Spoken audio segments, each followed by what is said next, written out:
Dub dub da dub da dub da dub dub. Yes. My name is Jane and I am 18, and this is where I hang out with my friends. We are deeply concerned about the problems facing Nigeria, but when it comes to doing something about it, we would rather sit on the fence. Kola. Dub dub dub dub da dub dub da dub dub dub dub da dub da dub da dub dub. Yes.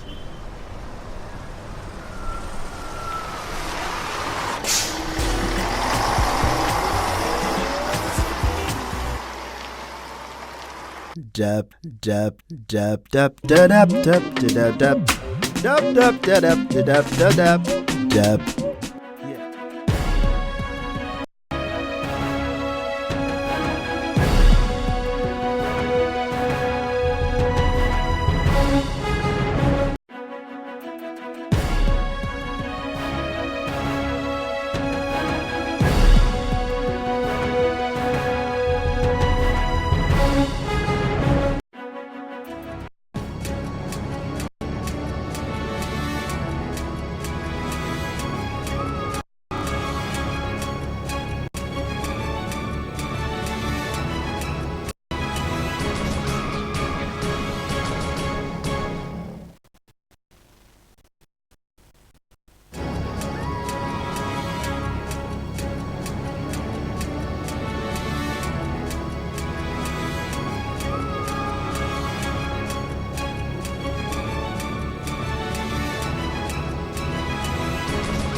A very lovely day to you. Thanks for joining us on News on the Hour here on New Frontiers Television.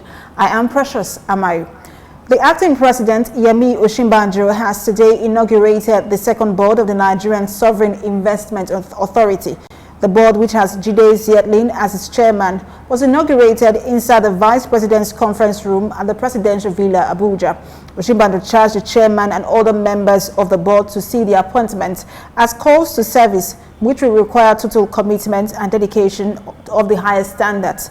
He said he was confident that the appointees would epitomize the attributes individually and collectively. The acting president, however, required them to fundamentally improve the performance of the authority and strengthen its operation. An FCT High Court has granted Minister of the Federal Capital Territory, Bala Mohammed bail. Justice Abubakar Tauba granted Mohammed bail in the sum of 500 million naira with two sureties in like sum. The judge ruled that one of the sureties must be a senator, while the other must be director of the Federal Civil Service. Both sureties must have landed property in the FCT and show evidence of tax payments in the last 3 years. The former minister was also ordered to deposit his passport with the registrar of the court. Justice Tauba had remanded Mohammed in the Kuje Maximum Prison on Wednesday after he was arraigned by the Economic and Financial Crimes Commission (EFCC) on 6 counts bordering on abuse of office while he served as minister of the EFCC. We'll take a break, and when we return, we'll have more stories from Nigeria. Do stay with us.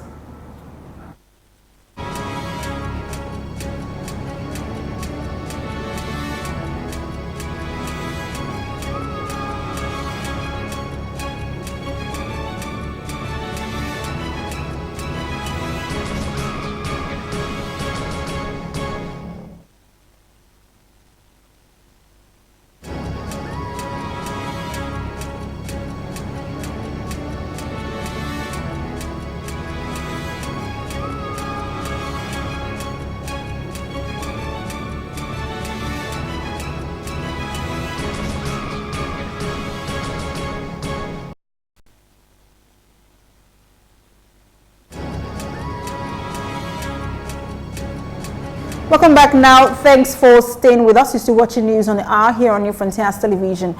The Supreme Court has affirmed the election of Governor Okezie Ikpeazu of Abia State after dismissing the case of Uchechukwu Oga, who had earlier obtained a judgment of the Federal High Court in Abuja to replace Ikpeazu. But the five-man panel led by Chief Justice of Nigeria, Justice Walter Onogen, dismissed Oga's appeal for lacking in substance. Justice Okon Abang, then of the Federal High Court, Abuja, had in judgment delivered on June 27, sacked Ikpeazu and directed the Chief Judge of Abia State to swear in Uchechukwu Oga as the state governor. But in his judgment delivered on August 18, 2016, a five-man panel of the appeal court led by Justice Helen Ogunmiju nullified Justice Abang's judgment and set aside all the orders, including the one directing INEC to issue a fresh certificate of return to Oga.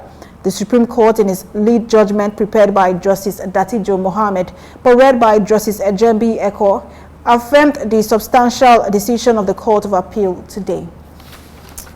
Meanwhile, the governor of Abia State, Okezie Ikpeazu, has said that he has forgiven his political opponents after distracting him with litigation that lasted for about 2 years. Speaking through his chief press secretary, Eyinaya Apollos, shortly after the Supreme Court reaffirmed him as governor today, following a case filed by Dr. Uche Oga, challenging his candidacy under the platform of the People's Democratic Party. Ikpeazu said he now expected all Abians, including his political opponents, to join hands with him to move the state forward. He said the time for politics is long over, and he has forgiven all those that were bent on distracting him. He said all well-meaning Nigerians and Abians, including the opponents, should come and join him to grow and develop the state without distractions, as they ultimately have stakes in the growth and development of the state and people. A member House of Representatives, Dr. Abubakar Amuda Kanike, has said the 2017 appropriation bill passed by the National Assembly will galvanize economic growth and pull the country out of recession. The Oyo State All Progressive Congress representative made the statement today in Abuja. On Thursday, the National Assembly passed the 2017 appropriation bill of 7.44 trillion naira. On Thursday, the amount is 143 billion naira, more than the 7.30 trillion naira budget presented to the legislature by President Muhammadu Buhari on December 14, 2016. Amuda Kanike said he has confidence in the budget of recovery and development because of the appropriation of the expected revenue. Still on the Assembly, the Ekiti State House of Assembly has ordered Governor Ayodele Fayose to set up a judicial or administrative panel to probe his predecessor, Dr. Kayode Fayemi, for alleged mismanagement of state funds. The Assembly gave the directive following a motion moved by the Majority Leader, Tunji Akinyele, and seconded by Mr. Abiola Jeje, citing Section 129 of the 1999 Constitution. The Assembly had on March 22, 2016, and February 7, 2017, summoned Fayemi to appear before the House and defend himself over alleged diversion of 852 million naira Universal Basic Education Board fund during his time. But the former governor refused to honor the invitation and instead wrote to the Assembly stating that the explanation sought was contained in his handover note. The lawmakers at the plenary presided over by the Speaker, Kolawole Oluwawole, on Thursday berated Fayemi for treating the Assembly with contempt. And now on to education. The Senior Staff Association of Nigeria Universities, SANU, has said the whistleblowing which led to the indictment of 2 university vice-chancellors for fraud was not done for financial gains. SANU's national president, Samson Ugoke, told newsmen in Lagos that his members exposed the fraud in the institutions to restore fiscal sanity in the university system. Recall that 2 university vice-chancellors and other principal officers in the institutions are being prosecuted for fraud. They are Professor Adebiyi Daramola of Federal University of Technology, Akure, and his counterpart at Federal University of Agriculture, Abeokuta, Professor Olusola Oyewole. He said no SANU member has ever received 2.5% reward for whistleblowing, because if they do so, it would seem as if the interest is in the money. Ugoke said that once SANU noticed any financial recklessness in the universities, its members had a responsibility to call the Vice-Chancellor and Bossa to order. And still on education, the Nigerian Security and Civil Defense Corps Niger Command has deployed 70 personnel to provide security in all the 14 computer-based centers for the conduct of Unified Tertiary Matriculation Examination in the state. The state commandant of the Corps, Mr. Philip Ayuba, made the announcement today in Minna. He said that 5 personnel would provide security in each of the 14 centers spread across the state. The Corps would work with the Joint Admission and Matriculation Board to ensure security at the centers before and during the computer-based test. Ayuba urged prospective candidates to be law-abiding, adding that the NSCDC personnel would be professional in carrying out their mandates to ensure hitch-free examination. An agency of the presidency, the President's Schools Debate Nigeria, PSDN, and Ekiti State Governor Ayodele Fayose have honored some brilliant secondary school pupils of the state. They were honored for an outstanding performance in an international debate competition in Singapore. The state contingent came tops of the National Junior Engineers, Technologists and Scientists competition and also came first in the National Examination Council Senior Secondary School Certificate Examination. According to the coordinator of PSDN, Dari Oritu, the performance of Ekiti's debate team was the basis for nominating it to participate in the International Debate Championship in Singapore. Speaking at the event, Fayose advised the federal government to recognize the contribution of teachers to national development and reward them accordingly. The Kwara government has shut 3 schools in the state for alleged examination malpractice. Alhaji Musa Yeketi, the State Commissioner for Education and Human Capital Development, announced this to newsmen on Friday in Ilori. Yeketi listed their names as Top Class Secondary School, Kilanko Ilori, Bawa International College, Ajashe Ikbo, and AJVIC College, Amoyo, near Ilori.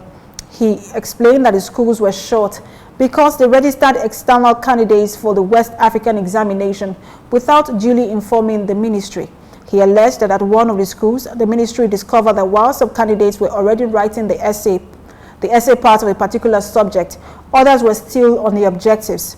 Yeketi warned that the present administration will not give room for examination malpractice or non-compliance with statutory requirements in the education sector. He, however, said the schools would be reopened when they fully complied with the directives of the ministry. The federal government has deployed 5,436 volunteer teachers to Lagos State under its N-Power Job scheme aimed at boosting human capacity in public schools in the state. The state's Deputy Governor, Dr. Idiat Adebule, made a disclosure at the induction course for N-Power Teachers Corps, organized by the State's Ministry of Education in Ikeja. She said the major challenge in the education sector is a shortage of manpower, and it is the fact that quality teaching and learning is better when there are fewer students for a teacher to handle. Adebule added that the injection of the huge number of calls in the school system should considerably address the challenge. She emphasized that the state government recruited 2,300 teachers in the last 2 years to reduce the teacher-student ratio. The Deputy Governor noted that the incorporation of the volunteer teachers into the education sector would address the problem of shortage of teachers in Lagos public schools. We'll take a break now, and when we return, we'll have more stories from Nigeria. Do stay with us.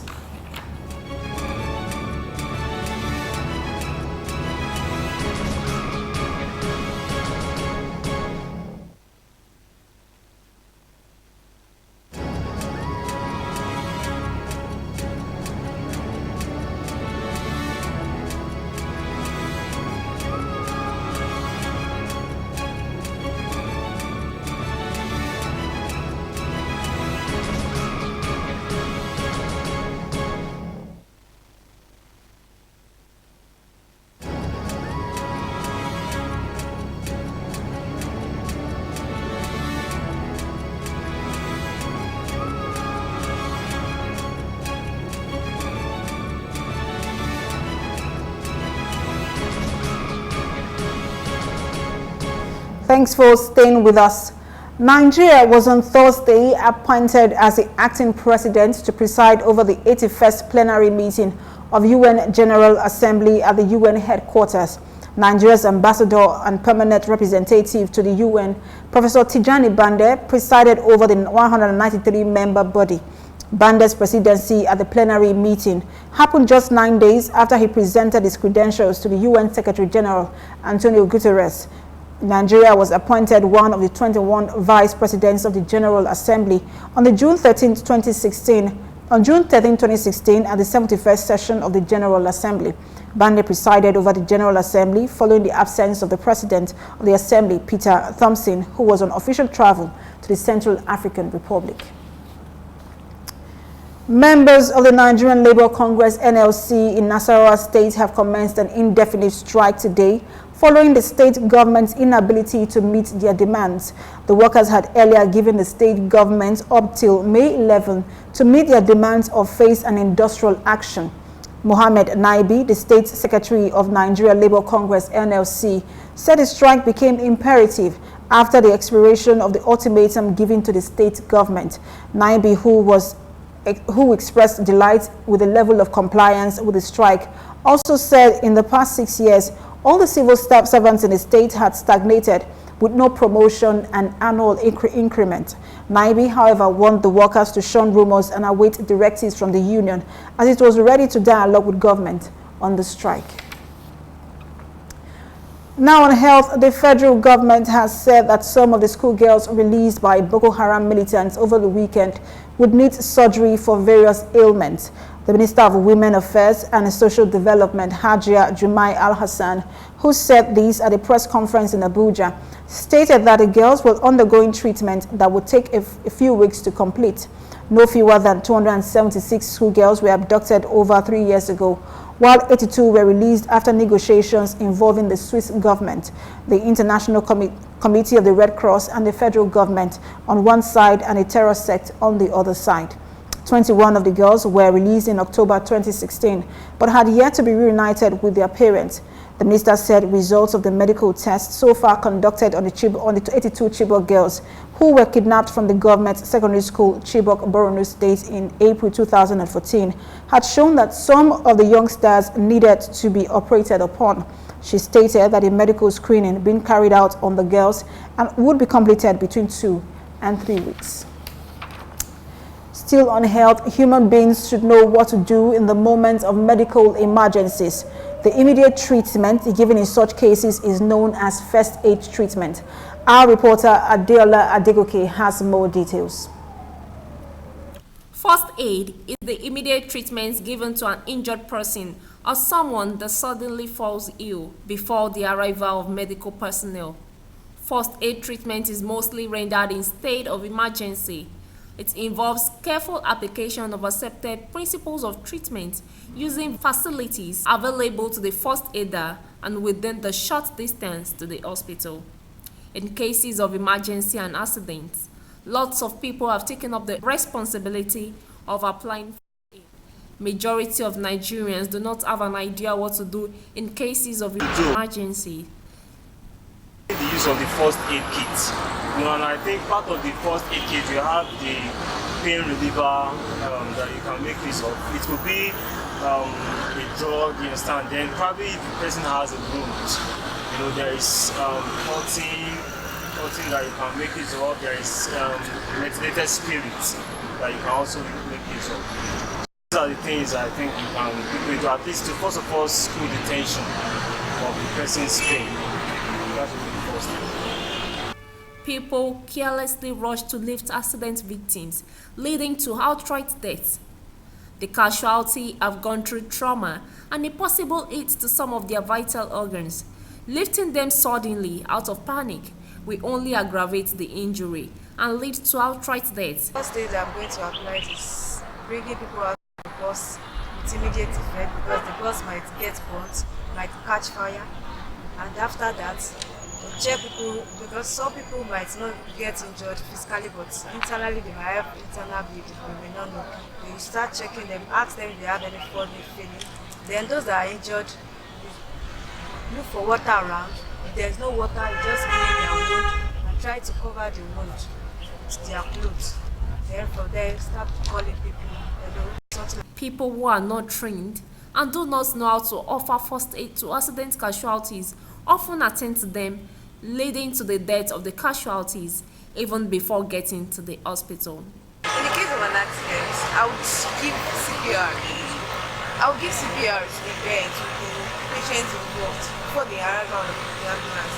And if the CPR given actually works on the person might actually gain its consciousness and thereby not die.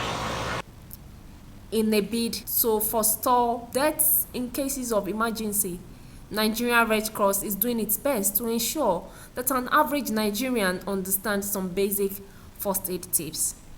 When there is an emergency, you need to be calm. Number two, you need to be safe. We need to reassurance. It's a very serious thing, but a lot of people violate that. Reassurance, you are managing, you are letting the person know, don't worry, you'll be fine, you'll be okay. Because whenever there is an occurrence of an emergency or anybody is injured, tension heightens. Okay? So as a first aider, you need to do everything. You try as much as possible to take the mind of the person out of that particular situation. Okay. Imagine you are trying to handle somebody that is bleeding, and as you are doing the bandaging and everything, you are talking football. Temporarily, the mind will be off that, and so reassurance. Another thing is, do not give anything by mouth to an unconscious person. This is very, very rampant. Whenever anybody slumps, people don't want to know why the person slumped. There are so many situations that can make somebody to slump or collapse. Okay, there are so many situations. It could be heart attack, it could be head injury, it could even be stroke, it could be asphyxia. There's so many conditions. It could even be diabetes, could make anybody slump. But the first thing that comes to the mind of people is, let's pour water. At that moment, you don't give anything by mouth. You don't pour water. You just ensure that the person can breathe air freely. When there's broken bone, before you do anything, before you move the person, make sure you immobilize. Just get something tight. Prevent the place from moving. Stop all bleeding. Whenever you see blood, don't shout, don't cry. Just get something, tie up the place, and make sure the place that is bleeding is raised above the heart level. Okay? Because when we say we want to stop blood, don't use all this primitive method of put gear oil, put brake oil, put all manners of oil. Okay? All you need to do is bleeding from here, raise it above the heart level, find something to put pressure on this place, and 2-3 minutes it's going to stop. Do not rush to an accident scene to help out victims without knowing exactly what to do. My name is Adiola Adegoke, reporting for New Frontiers Television. That was a report on first aid treatment put together by reporter Adiola Adegoke. Moving away from that report now, an accident which occurred at the Mangboro end of the Lagos-Ibadan Expressway has caused serious gridlock. The accident, which involved a truck and a Hyundai Accent car, was caused by reckless driving, according to eyewitnesses. No life was, however, lost. Policemen and officers of the Federal Road Safety Corps were already at the scene of the accident to make way for a free flow of traffic. The police command in Cross River State said it had arrested one Jeremiah Oga, 31, for being in possession of a naval cap and impersonating as a Navy captain. The Commissioner of Police, Mr. Hafiz Inuwa, who represented the suspect today in Calabar, said that Oga was arrested on April 26 at Utukwang village in Obudu local government area. Inuwa said the suspect had been using fake status of a Navy captain to defraud and intimidate unsuspecting members of the public in the area. Oga, a commercial motorcycle rider, said he had bought the cap in the market alongside 9 of his friends. And with that report, we come to the end of the news on the hour. Thanks for joining us. I am Precious Amayu. Don't forget that you can follow us on our Facebook page. It's facebook.com/NFTV1. Our YouTube page is New Frontiers Television. Again, I am Precious Amayu. Thanks for watching.